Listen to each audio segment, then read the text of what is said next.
Bon les gars, nouvelle vidéo, toujours des intros foireuses. Et aujourd'hui, on se retrouve pour une séance bas du corps avec du coup un focus sur la chaîne postérieure. Le gros défi de la séance, c'est qu'il est 18h11 et j'ai plus de frites. Voilà, j'ai plus de frites. Et du coup, le magasin ferme à 20h, ce qui fait que faudrait que j'ai fini ma séance sur le coup de 19h30, 40. Et là, je suis déjà en train de perdre du temps. Du coup, le but, ça va être, eh bien, tout simplement de speeder la séance, mais speeder la séance intelligemment. C'est-à-dire qu'il faut que j'explose toutes mes perfs et il faut que j'ai mes frites. Donc là, clairement, c'est un peu avoir le beurre, l'argent du beurre et le cul de la crémière. Donc, je suis actuellement en train de m'échauffer encore. En plus, les premiers exos, j'ai des tempos, ça prend beaucoup de temps. En temps normal, je mets à peu près 1h30 pour faire la séance lorsque je la filme pas, donc ça peut se faire, mais quand je filme, en général, ça monte à 2h30, même parfois 3h, parce que tu connais, je parle beaucoup. Donc, je vais me speeder le cul et objectif frites. Bon, le pire truc à faire lorsque tu veux gagner du temps sur ta séance, c'est de raccourcir l'échauffement. Tu peux jouer sur plein de facteurs différents pour raccourcir tes séances lorsque tu n'as pas le temps, mais l'échauffement, c'est vraiment pas un truc qu'il faut que tu diminues. Donc, si jamais tu n'as pas le temps, ne réduis jamais ton putain d'échauffement. Là, du coup, eh bien, je prends le temps de m'échauffer, même si c'est les mollets et les abdos. Et du coup, on verra un peu plus tard si j'ai besoin de gagner du temps sur la séance. Mais comme j'ai dit, c'est objectif beurre et cul de la crémière. 7 putains de plaques sur les mollets et 45 sur le crunch à la poulie. En avant.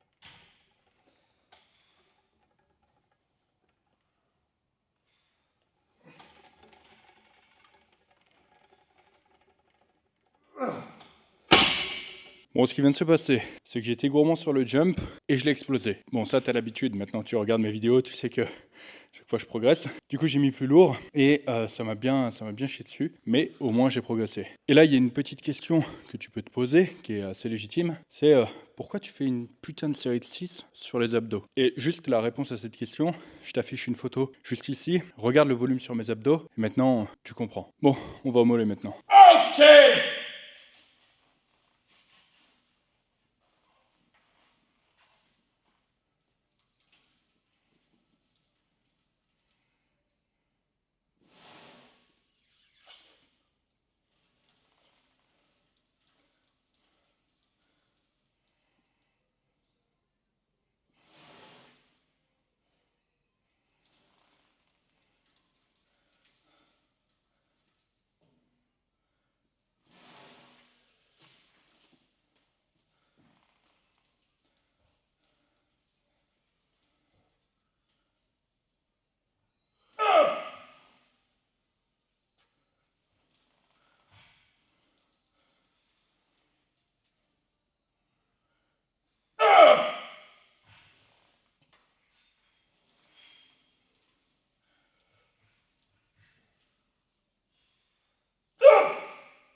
Regarde la putain de musique que je me tape dans les oreilles pendant mon set. Si tu vois pas, c'est Impossible de James Arthur. Oui, je sais, mes playlists d'entraînement sont très particulières. Et là, je pense, tu vois, c'est un petit clin d'œil pour me dire, ce soir, les frites, c'est impossible. Mais on va tout faire pour avoir ces putains de frites. Bon, sinon, pour le set, qu'est-ce qui s'est passé? Comment te dire? J'ai gagné une rep et j'ai rajouté 20 kilos. Normal, t'as l'habitude. Je sais pas si t'as vu par contre, mais je me suis placé un peu différemment sur la presse. J'étais un peu plus haut comparé à d'habitude sur le plateau, ce qui fait que je pouvais mieux me tenir. Et au final, le fait de me mettre comme ça, j'ai pas glissé vers le haut. Donc j'étais mieux placé. Et forcément, ça a joué pour m'aider sur la performance, parce qu'effectivement, elle était, on va dire, un peu plus facile que prévu. Et maintenant, on va voir sur les séries longues si ça marche aussi. Ok.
Bon, je viens à nouveau de performer, encore une fois plus lourd, cette fois-ci autant de reps que la dernière fois.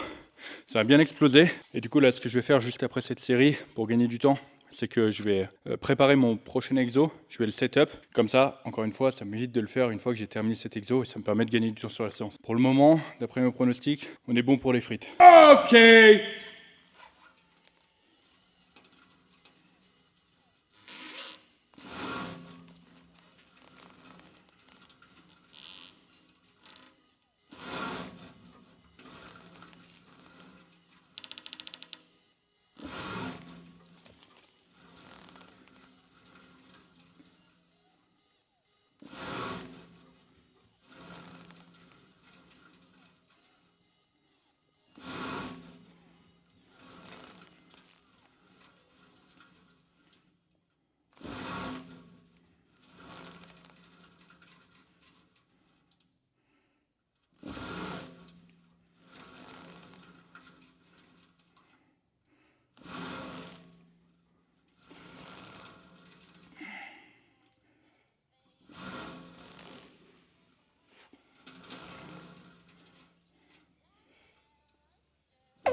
J'optimise mon temps. Je te parle du coup pendant que je règle ce nouveau setup. Du coup, mon soulevé de terre, maintenant, je le fais au jammer. Je l'ai fait dans la dernière vidéo jambes que j'ai faite avec mon frère. Rémi, du coup, fait cet exo et c'est vrai qu'on veut tester les jammers parce qu'on va les modifier par la suite. Voilà, t'as une petite exclue. Et du coup, j'ai stoppé mon soulevé de terre roumain à la barre classique. Non pas parce qu'il me saoulait, non pas parce que j'avais des douleurs, mais tout simplement parce qu'il faut qu'on teste le matériel du GG avant de le modifier parce que ça fait partie de ce qu'on veut faire. Donc là, setup. L'avantage des jammers, c'est que du coup, je vais avoir un mouvement circulaire. Donc tout de suite, qui dit mouvement circulaire, va dire courbe de résistance. Là, le fait est que mon bras va être du coup parallèle au sol lorsque je suis en haut du mouvement, donc le maximum de la tension va arriver à ce moment-là, et du coup en bas ça sera un peu plus léger. C'est pas toujours ce qu'on va chercher sur un mouvement, mais on veut le tester comme ça parce que la modification va potentiellement utiliser ce placement-là. Bon, il me reste une série aux abdos, une série aux mollets, je finis tranquillement d'installer ça et on passe à la suite. Okay.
Oh.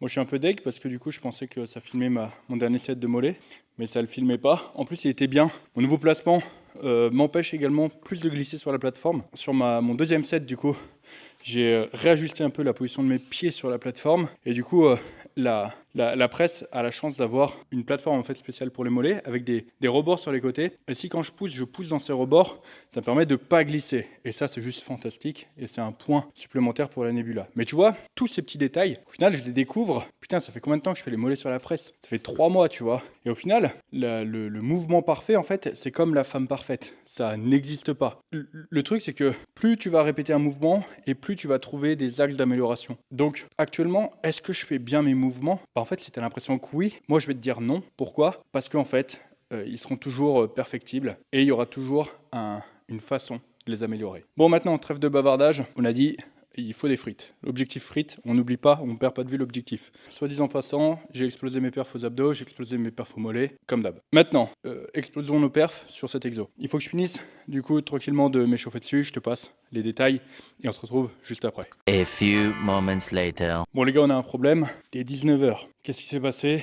La Madré m'a appelé et on peut rien refuser à la Madré. Ça a duré assez longtemps et en plus de ça, en prime, je me suis fait défoncer la gueule parce que du coup, j'ai crié 2 fois dans le téléphone. La première fois, c'était avant une chauffe. Il y a un petit OK qui s'est glissé et ça a pas trop plu. Et la deuxième fois, c'est quand j'ai appris qu'il fallait pas mettre de la magnésie lorsque tu avais des trous dans les mains parce que ça pique pas mal. Donc, tu retiendras la leçon à ma place. Et du coup, je me suis fait engueuler à ta place. Bon, quoi qu'il en soit, ça me paraît être de plus en plus compliqué pour les frites.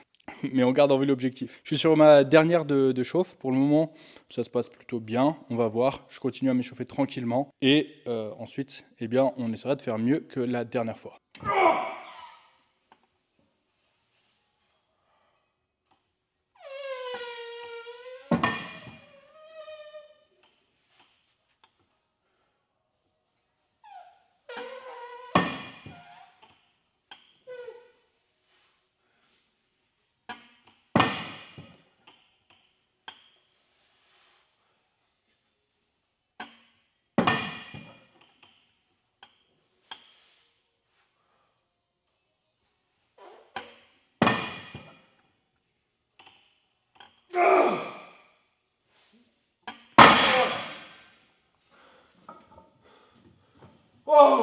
Oh, cette pute était sacrément lourde. Oh, elle m'a explosé. J'ai été très gourmand aussi sur les jumps. Par rapport à la dernière fois, j'ai rajouté 10 kills. 10 kills, ça rigole pas.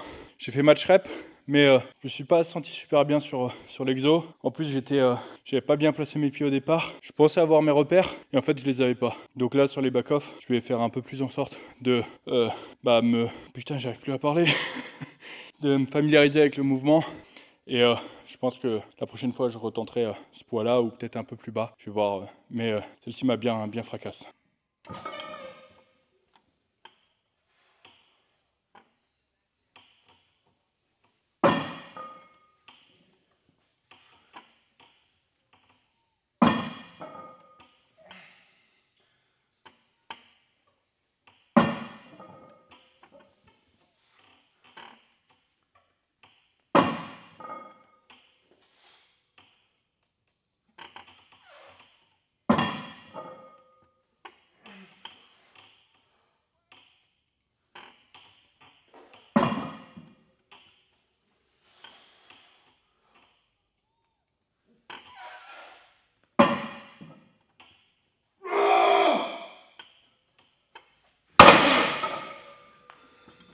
Putain, mais écoute-moi cette musique de merde.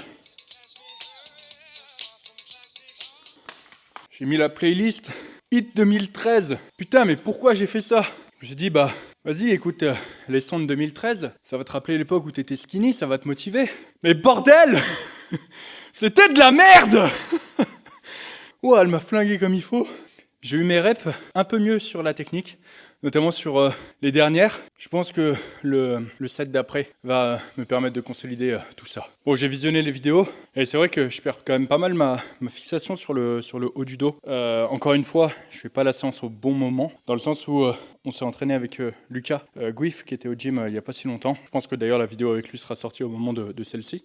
Et honnêtement, on s'est bien carbonisé le dos comme il faut. Et je pense que j'ai pas totalement récupéré. Je pense que du coup, je vais me focaliser un peu plus sur ça. Un tips, c'est tout simplement l'activation des grands dorsaux. En gros, si tu veux améliorer ta fixation, ce qu'il faut que tu fasses, c'est que tu contractes tes grands dorsaux. Et pour ça, le tips, c'est tu fais comme si tu sais, on essaie de te chatouiller sous les bras. Instinctivement, tu vas fermer le pli qui est ici et contracter ton grand dorsal. Et du coup, si tu fais ça, attends, je dégage cette musique de merde. C'est bon, le casque est vivant. Et du coup, si tu fais ça, eh bien tout de suite, tu vas avoir une amélioration de la fixation. Donc on va essayer de mettre ça en place. Je pense que dans tous les cas, je perdrai la fixation au fur et à mesure de la série. Ça se saurait. Si j'étais pas cramé, ça marcherait mieux. Mais c'est pas grave. Encore une fois, j'ai plutôt un bon feeling. J'ai pas de douleur. Et juste, je perds un peu la fixation. Mais encore une fois, arrondir le haut du dos, ce n'est pas très grave. Et d'un côté, ça me permet aussi de réduire mon amplitude. Alors attention, quand je parle de arrondir le haut du dos, commence pas à vouloir le faire aussi, c'est une technique avancée et tu te doutes bien que d'un point de vue d'un deadlifter, en fait ce qui se passe c'est que si tu envoies tes épaules vers l'avant, c'est bien plus, enfin tu as bien moins d'amplitude sur ta barre, plutôt que si tu les rétractes, du coup ta barre elle est là, alors que si tu les envoies vers l'avant, ta barre est là, donc ça te permet de réduire l'amplitude. C'est pour ça que certains deadlifters, tu peux voir, ils sont un peu le haut du dos arrondi. Alors attention à toi, je te conseille pas d'appliquer ça, et voilà, n'utilise pas les techniques avancées alors que tu ne l'es pas.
Je sais pas si tu vois, parce que c'est assez subtil, mais du coup, sur chacune de mes séries, j'ai essayé de faire varier mon degré de flexion des genoux, la position de mes hanches, etc. pour en fait trouver la position sur laquelle je suis mieux. Et après, ce que je fais, c'est que j'analyse les vidéos. Là, je peux pas trop le faire. C'est du coup, je filme avec une cam où c'est pas ouf, on va dire, pour regarder les rushs et je peux voir, on va dire, que les gros défauts majeurs. Mais encore une fois, je m'attends pas à ce que le mouvement soit parfait. Et c'est justement à ça que ça sert de se filmer. Si tu te filmes pas, tu peux pas te corriger au final, tu vois. Et juste dire je fais les mouvements parfaitement bien, j'ai pas besoin de me filmer, en fait c'est complètement con, tu vois. Comme je disais tout à l'heure, il y aura toujours des trucs à améliorer et si tu te filmes jamais, en fait tu peux juste dans le temps finir par dégrader petit à petit tes exécutions et ne pas t'en rendre compte. Donc c'est bien d'avoir des vidéos, des points de départ, des vidéos de ton exécution maintenant, comparer, voir. Est-ce que tu as la même amplitude? Est-ce que tu as le même tempo? Est-ce que tu descends, je sais pas, la barre au même endroit? Est-ce que, bref, compare tout ça et le seul moyen d'y arriver, du coup, c'est de te filmer. Bon allez, maintenant, pendulum. Oh bordel. Bon, on est maintenant sur le pendulum. Encore une fois, je gagne du temps sur les chauffes. C'est pour ça que je te les filme pas. Dernière de chauffe, actuellement, 2 plaques. 2 plaques sur le pendulum, tu le sais déjà, ça rigole pas. On va voir comment ça se passe. J'ai laissé pas mal d'énergie sur le soulevé de terre, mine de rien, mais c'est pas une raison. C'est pas une raison pour potentiellement faire la fiotasse et dire on va être moins gourmand aujourd'hui. On veut des frites et quand on mange des frites, on est quelqu'un de gourmand. Bon, c'est parti pour la méga gourmandise. La dernière fois, j'ai déjà fait un jump de 2,5 sur la vidéo où je m'entraînais avec Rémi. Et là, on va refaire un jump de 2,5. Donc ça commence à être sérieux. Mais on s'en fout. Tout ce qui compte, c'est que ça passe. Ok.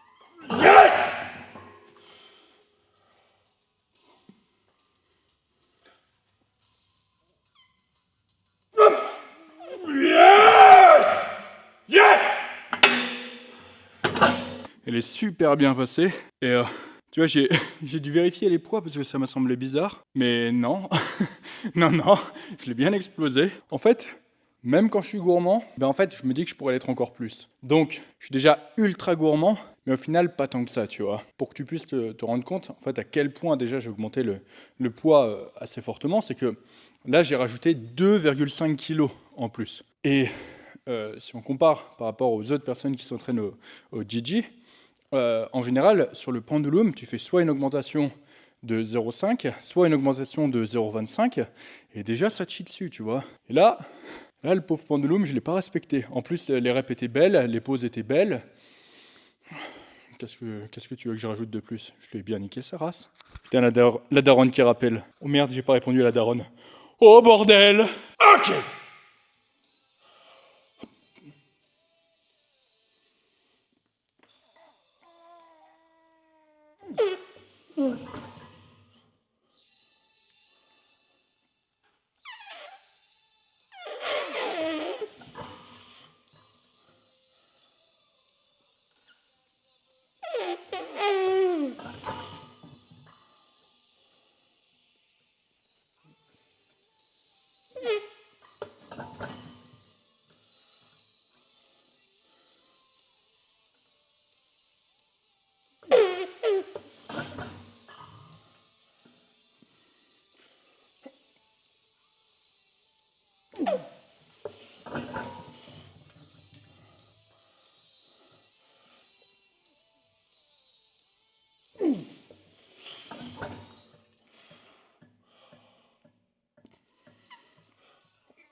Yes!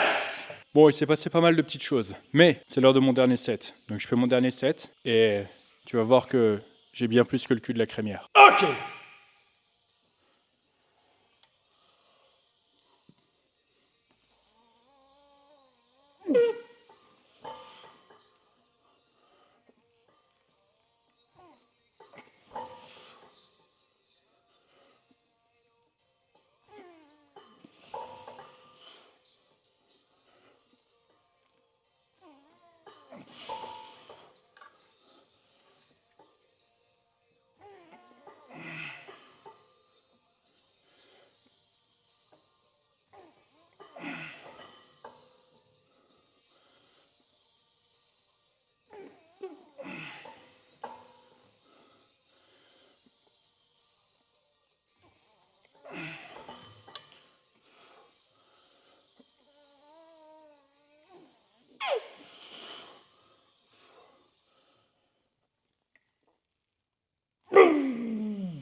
Je sais pas ce qui s'est passé ce soir, mais le pendulum, il était super léger.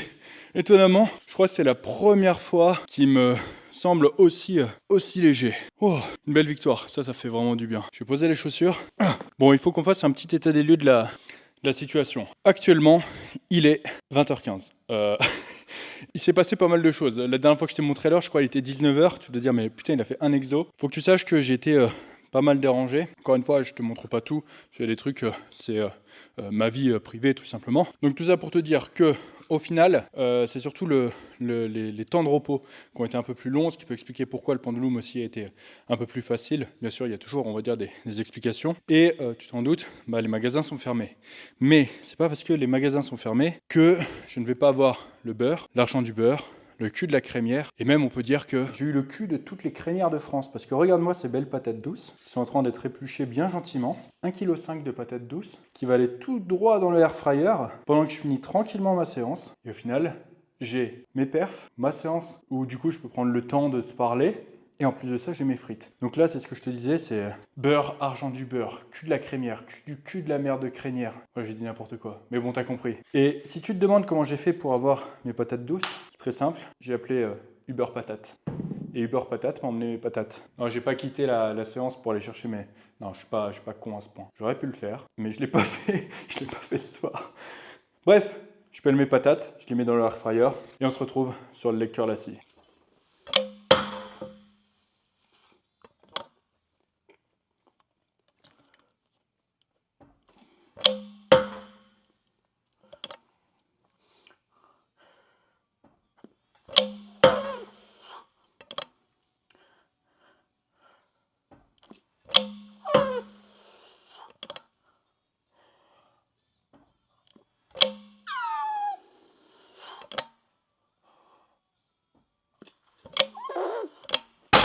Bon, ce que tu viens de voir, c'est ce qu'on appelle un recyclage de mouvement. Un recyclage de mouvement, c'est quoi? C'est comme son nom l'indique, tout simplement partir sur un nouveau cycle sur l'exo.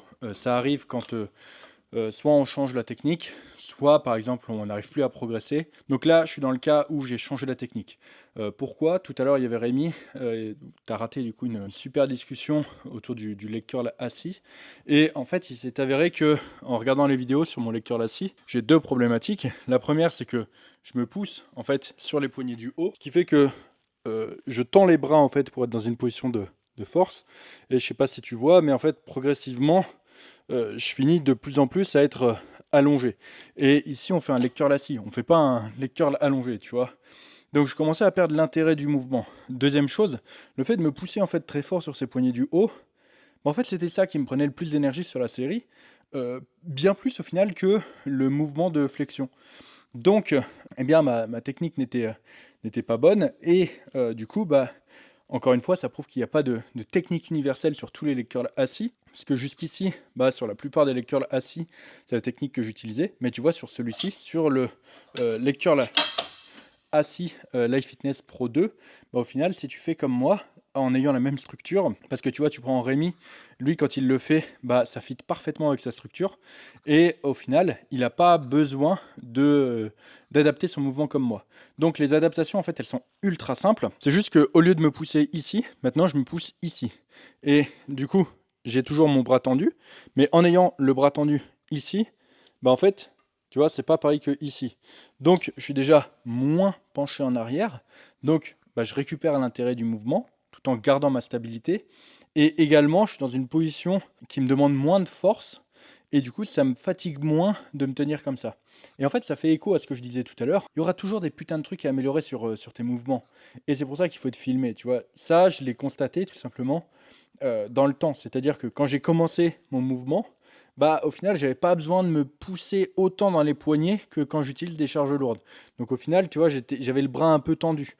Sauf que sur le long terme, bah, ce qui se passe, c'est que pour récupérer de la stabilité, parce que tu mets toujours de plus en plus lourd, au début où tu étais comme ça, bah, tu finis en étant complètement tendu. Et tu te rends compte qu'un mouvement qui paraissait OK au début, bah, au fur et à mesure de ton cycle, il s'est dégradé parce que bah, en mettant de plus en plus lourd, tu as eu des adaptations techniques qui ont été là pour du coup bah, compenser l'augmentation du poids. Et c'est à ce moment-là où il faut prendre les bonnes décisions, savoir adapter, savoir connaître les machines, savoir identifier le problème. Bref, c'est en fait le rôle d'un coach, tout simplement.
Bon, je sais pas si tu as vu, mais mes mains, elles ont fait que danser pendant la série. Je les ai mis un peu partout, voir là où j'étais le plus stable.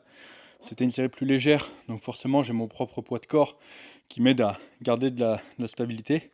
Du coup, j'en ai profité pour tester plusieurs placements des mains.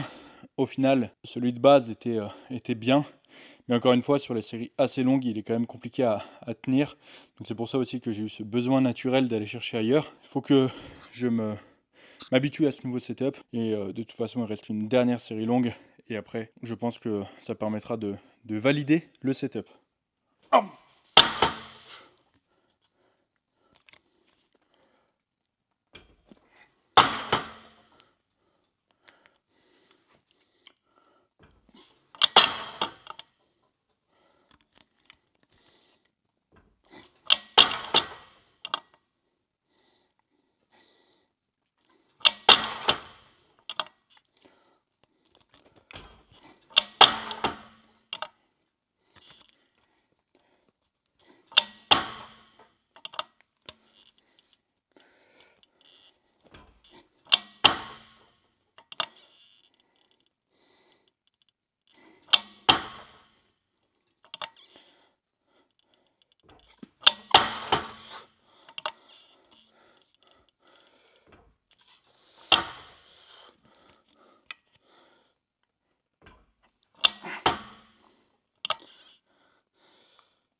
Bilan de cette série, ça commence à sentir les frites.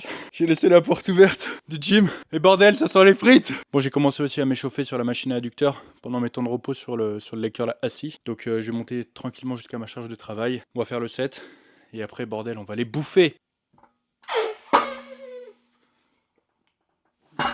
Bon, le top 7 va se passer sur Love Me Again de John Newman. Encore une fois, 2013, c'est pour se motiver. OK.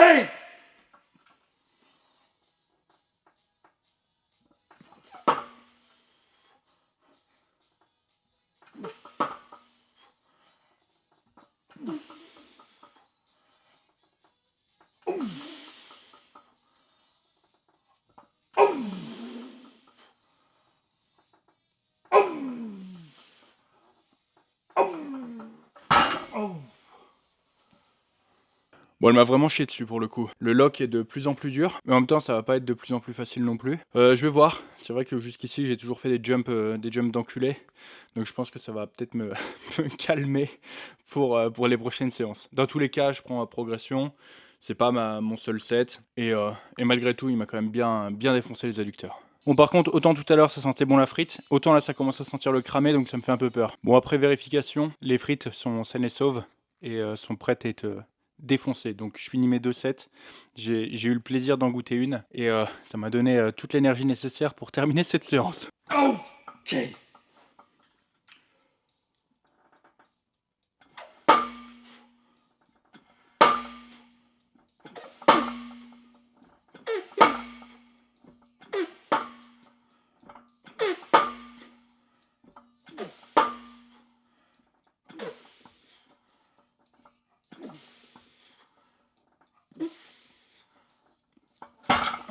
Allez, dernier set avant les frites. J'ai trop la dalle, putain. OK.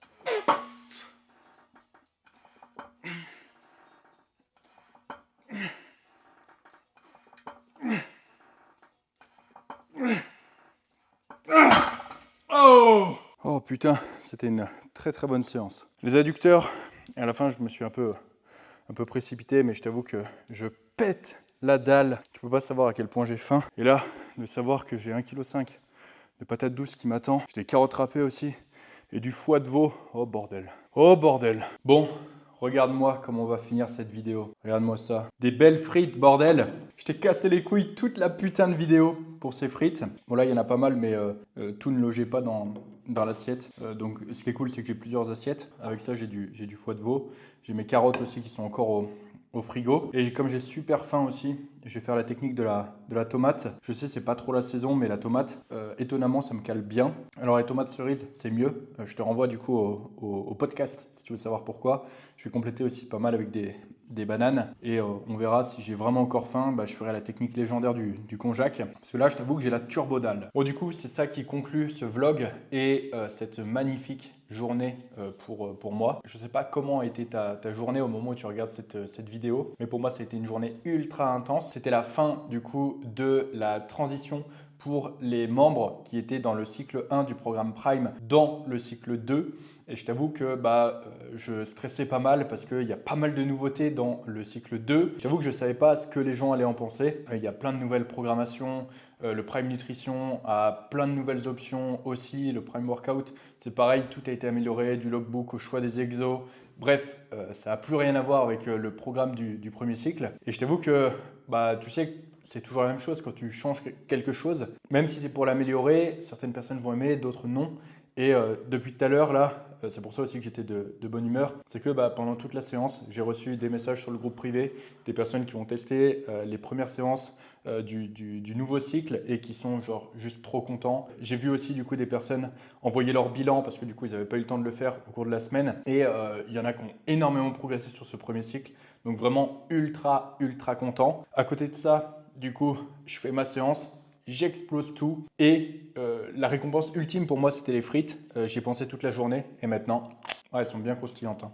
Moi, celle-ci était un peu cramée, je t'avoue. Regarde la gueule de la frite. Elles ont peut-être un peu trop cuites, mais tu vois, elles sont fondantes à l'intérieur, croustillantes à l'extérieur. Si tu veux la recette des frites de patates douces, commente-le en dessous et je te ferai une recette de frites de patates douces et de patates classiques. J'en bouffe tous les jours, t'inquiète, ça me connaît les frites. Bon, sur ce, moi je te laisse, j'ai vraiment trop faim. Si toi aussi, du coup, tu veux rejoindre le programme Prime et tester toutes les nouveautés, le lien est dans la description. Également, si tu veux une consultation avec moi, le lien est également dans la description. Et sur ce, je te dis à très bientôt dans une prochaine vidéo. Ciao!